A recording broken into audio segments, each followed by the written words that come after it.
Hello everyone, welcome to the market outlook for the week. Gaurang Shah here from Geojit Financial Services, and as we begin the fresh week, a truncated one of course tomorrow on account of Dashera. We will have a day off, so this is going to be a short week, but nevertheless the session has panned out with a little bit of nervousness, though we started the day on a positive bias.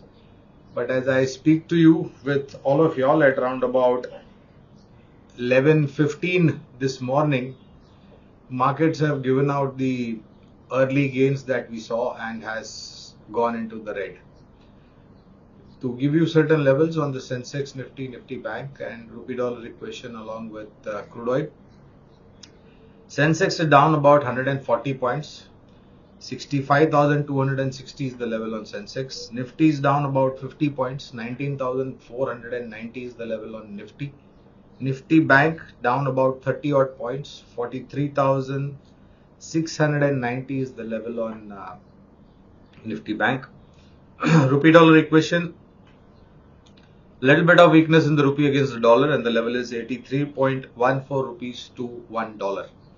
On the Brent and NYMEX, still elevated but a little bit lower than what we saw earlier. Brent is trading at $91.11 per barrel, and NYMEX is trading at about $86.90 to a barrel. Now friends, to give you a view on the crude oil front, energy basket, well, I think it will move along with the news flows that we'll get and the developments that happened in the Middle East with respect to Israel and Hamas, Iran and other neighboring countries, whether they want to get involved or not. I think it is going to be purely driven by news flow rather than any fundamentals.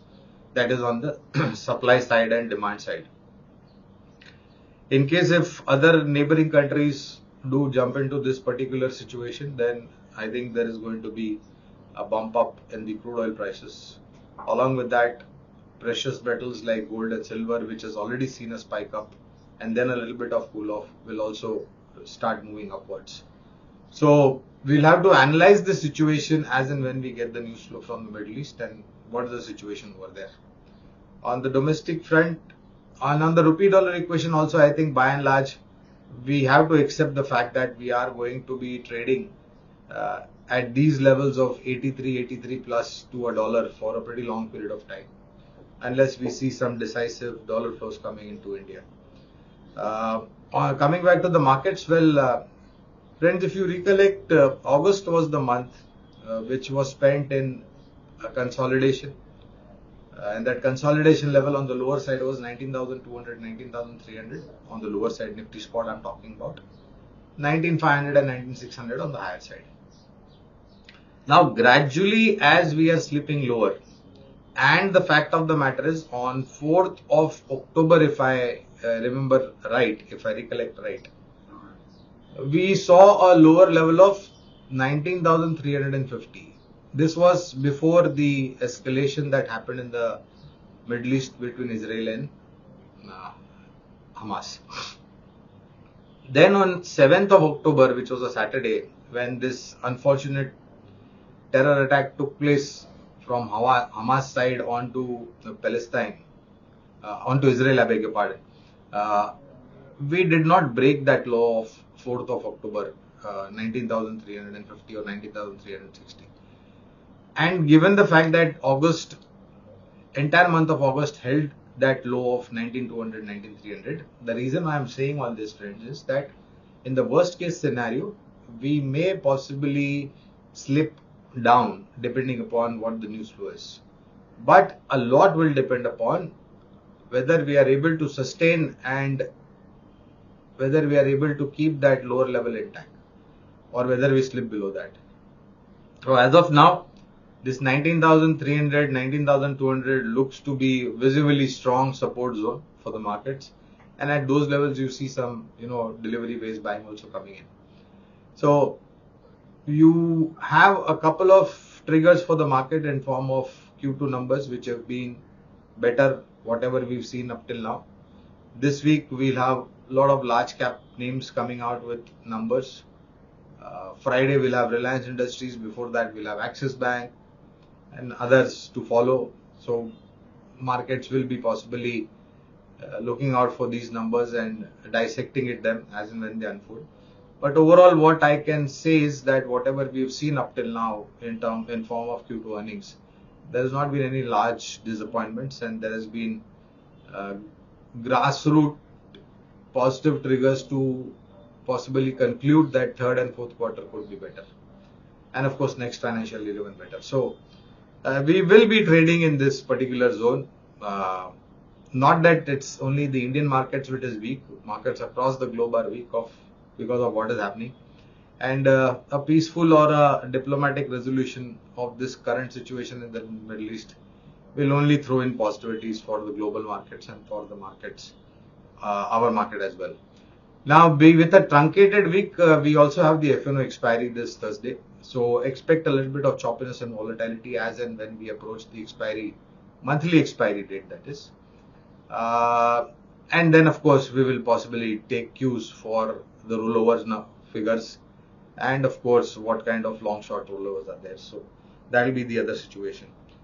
Overall, we expect 19,200, 300 to maintain its support zone.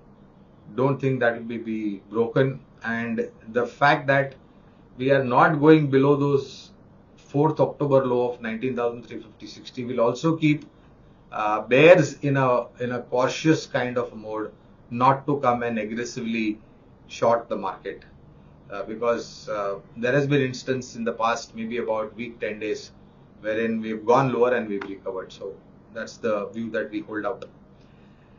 So friends, as always, we give you two investment ideas on the fundamental side from a long-term point of view. The first company is paint sector leader, Asian Paints.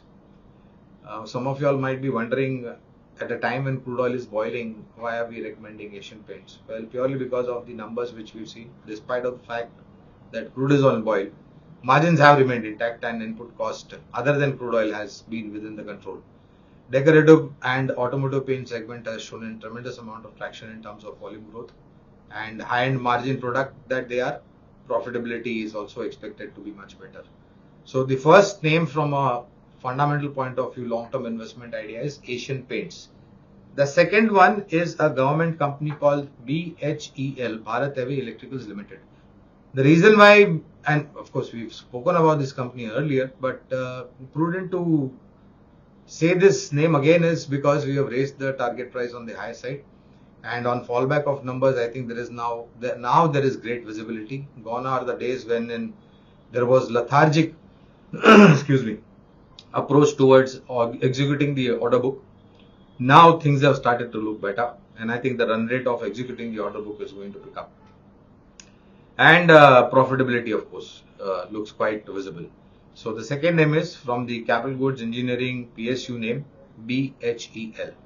Mind you friends, these are long-term investment ideas, so you need to have longest time horizon, 12 to 18 months plus, longer the better, and don't rush into it. Start accumulating at current levels, and on dips, you can definitely add on to both these stocks. Thank you very much for your patience hearing, and I'll see you again next week. Till then, take care of yourself.